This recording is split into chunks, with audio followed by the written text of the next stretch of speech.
Upstate Medical University in Syracuse, New York, invites you to be the informed patient with the podcast that features experts from Central New York's only academic medical center.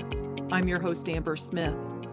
Cases of colorectal cancer in people under age 50 have increased by more than 50% over the last 2 decades, and it's one of the deadliest cancers in this age group. For help understanding why and what can be done about it, I'm talking with Dr. Jeffrey Albright. He's an associate professor of surgery at Upstate, specializing in colorectal surgery. Welcome to The Informed Patient, Dr. Albright. Thank you for having me, Amber. The American Cancer Society recommends colon cancer screening to people beginning at age 45. How often do you see patients that are that young? With cancer specifically, we definitely have been seeing an uptick over the course of the last 10 years. And I'm seeing more and more patients who largely are not informed of the change in the screening age. And for that reason, I sometimes will surprise them by saying, you do meet screening age.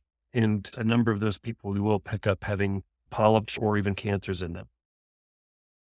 So even people in their 20s and 30s, you sometimes have to have the conversation with?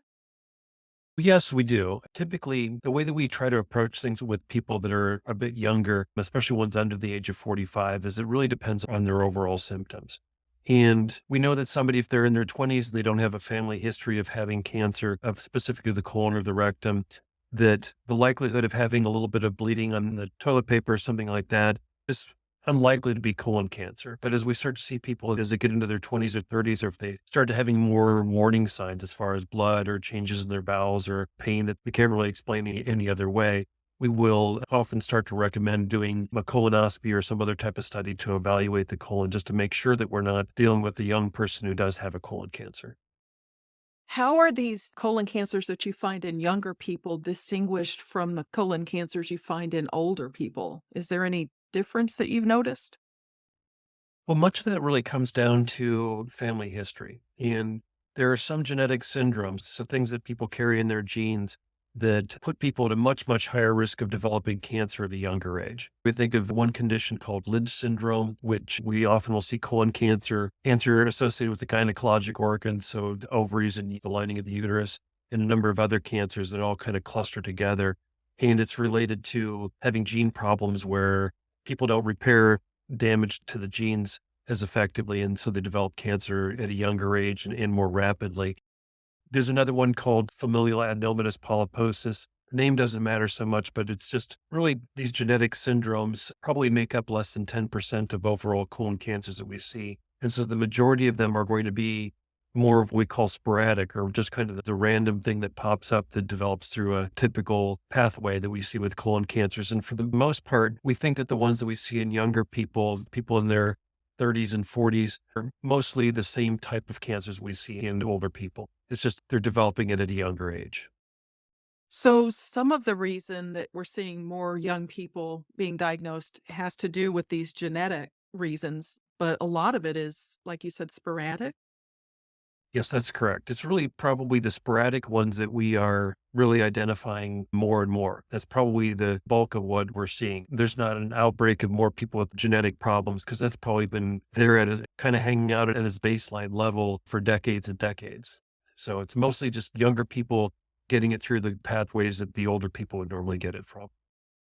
As a colorectal surgeon, what are the symptoms you wish people would pay attention to that might signal cancer?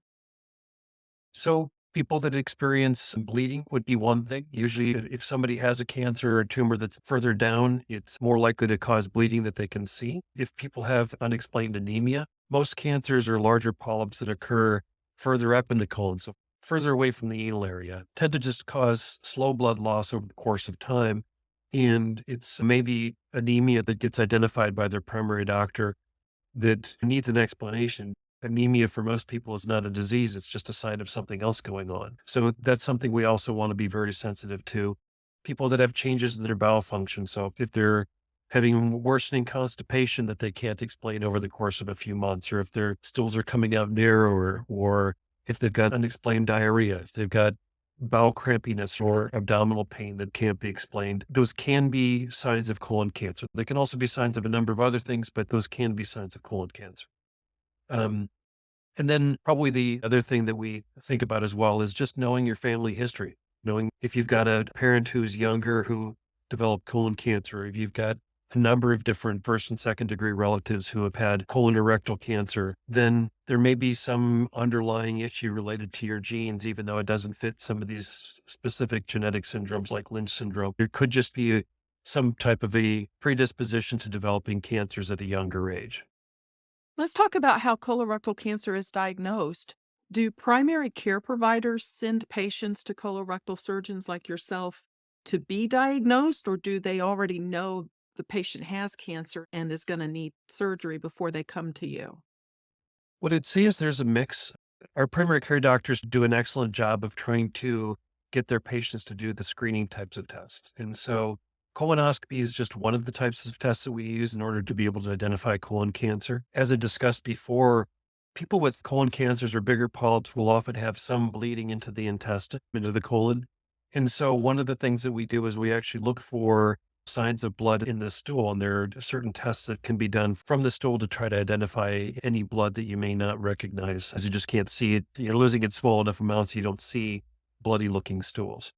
There are newer tests. One that's commonly seen that people may see commercials for is one called Cologuard, which is testing for DNA that can be spilled by cancer cells into the stool. And so if somebody has a positive testing for that, that usually is a sign then, okay, we need to go and do the gold standard test, which is to go in with colonoscopy and to look for what could be the cause for the blood loss or for the DNA that they're seeing in the stool.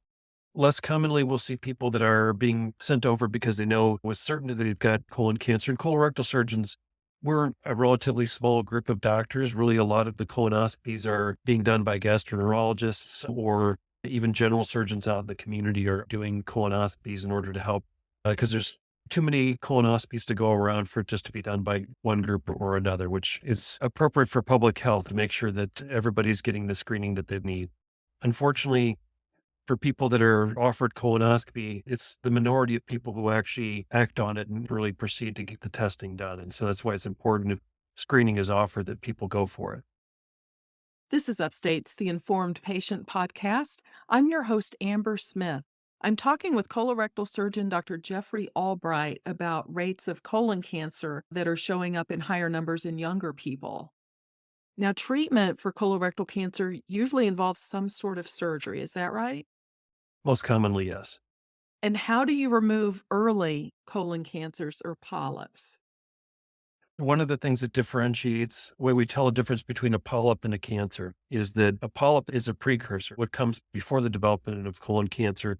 And what it is just kind of a grouping or cluster of abnormal cells from the lining of the colon that starts to mound up and create kind of a growth on the inside of the colon. When we see something like that, we can go in and do a colonoscopy, and usually it's a matter of using a special thing to remove it, to pluck a piece of it off, or to use kind of a little electric lasso to what we call snare off some of these polyps in order to take them out. In that situation, we're removing the polyp, which prevents somebody from going on to develop a cancer from that polyp typically. And it also gives us the ability to send that tissue off to the pathologist to confirm we're not just seeing a very early colon cancer.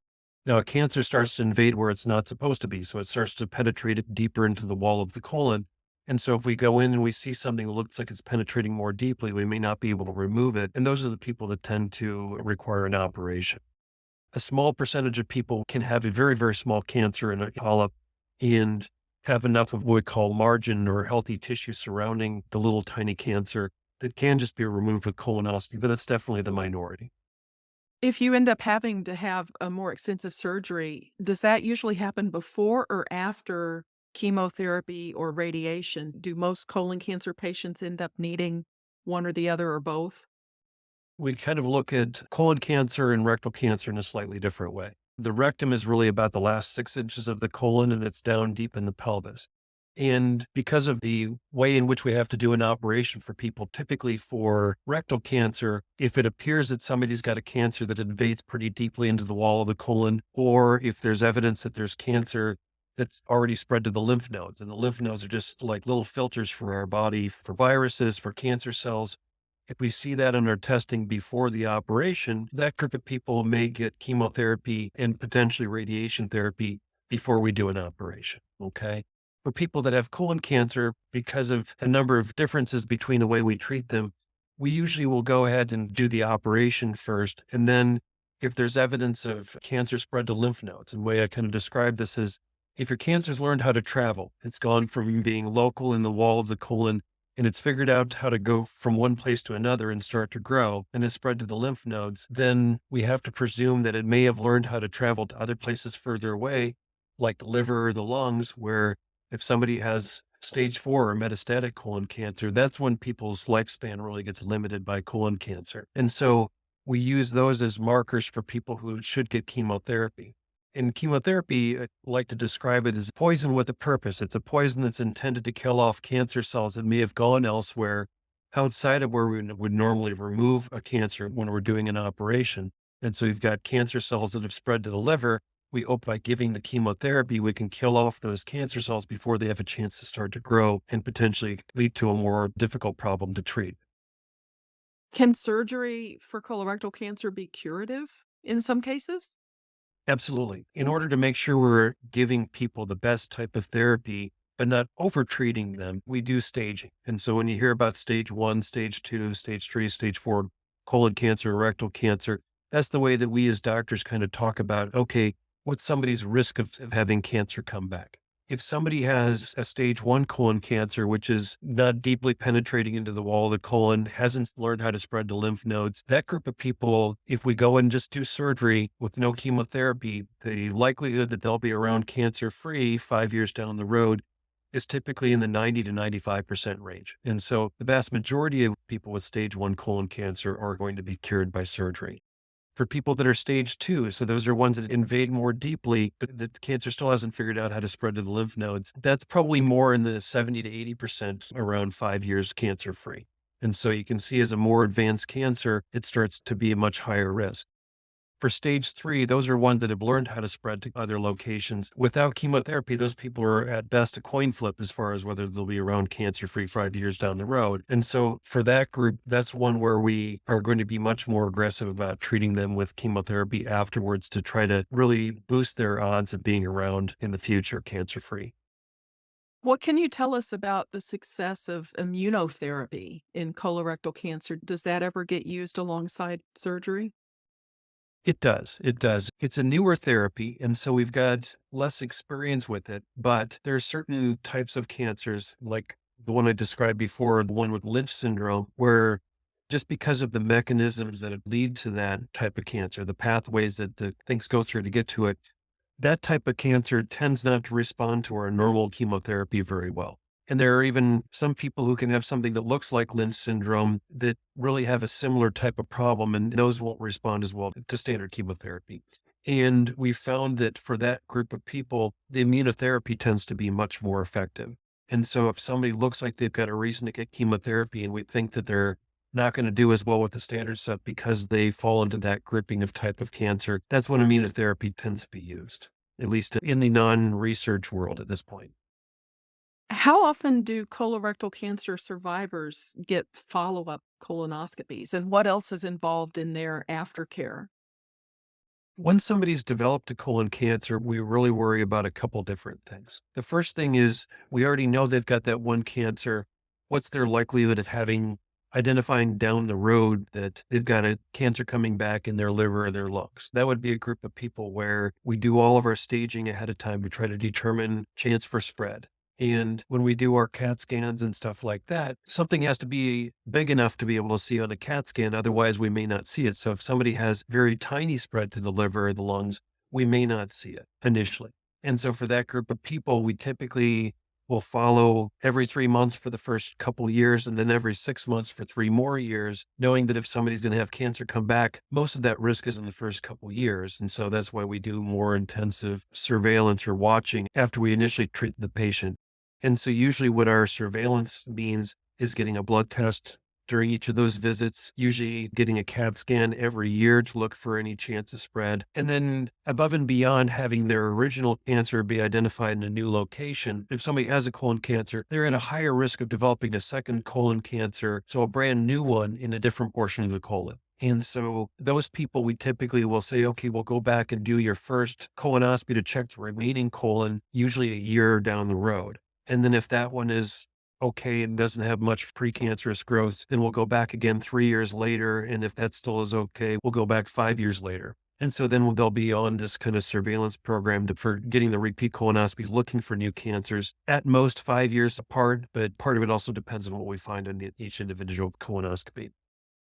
Before we wrap up, I want to ask you for your advice for what people can do to reduce their risk of colorectal cancer. And I imagine it has a lot to do with what we eat, right? Absolutely. There are a number of things we think are probably the contributing factors for why people are getting colon cancer at a younger age. And there's an interesting link between obesity, so being overweight, and developing cancer at a younger age. And it is for a range of cancers, and colon cancer is just one of them. And so maintaining a healthy weight is a very important thing for people to try to do for a number of different reasons, not just colon cancer, but overall health. We know that diabetes is associated with both developing colon cancer as well as being overweight. And so if you're diabetic because of being overweight, that probably also contributes. And so that's kind of a double whammy. Third thing has to do with diet. And we know that there's some things like eating lots of red meat, especially grilled or fried food, food with a lot of preservatives in it, also are damaging to the lining of the colon and can set off a cascade leading to precancerous changes or cancer. Having a diet that's low in fiber, people talk more and more about the microbiome. So that's the different bacteria and yeast and other things that live on our skin, in our GI tract, wherever, that just coexist with us. And what we eat is going to feed the bacteria in our intestine. And if we eat things that cause more inflammation in the lining of the colon, then that's going to make people more prone to developing colon cancer.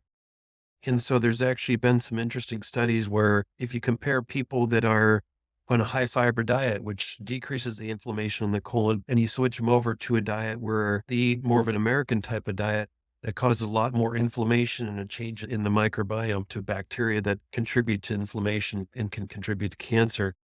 And so eating a diet that's high in fiber, high in fruits and vegetables, more limited on things like grilled meats can definitely impact somebody's potential for getting colon cancer. The other thing I'd say for people aside from diet is listen to your doctor, take these things seriously. It's a whole lot easier to go through the screening tests, even though doing a bowel prep to clean out your intestine for a colonoscopy is not fun. It's not that bad. And it sure beats living with a colostomy or not living because of advanced colon cancer.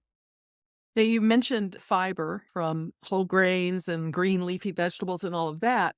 What about fiber supplements? Do they do as good a job at protecting us as natural fiber from a diet would?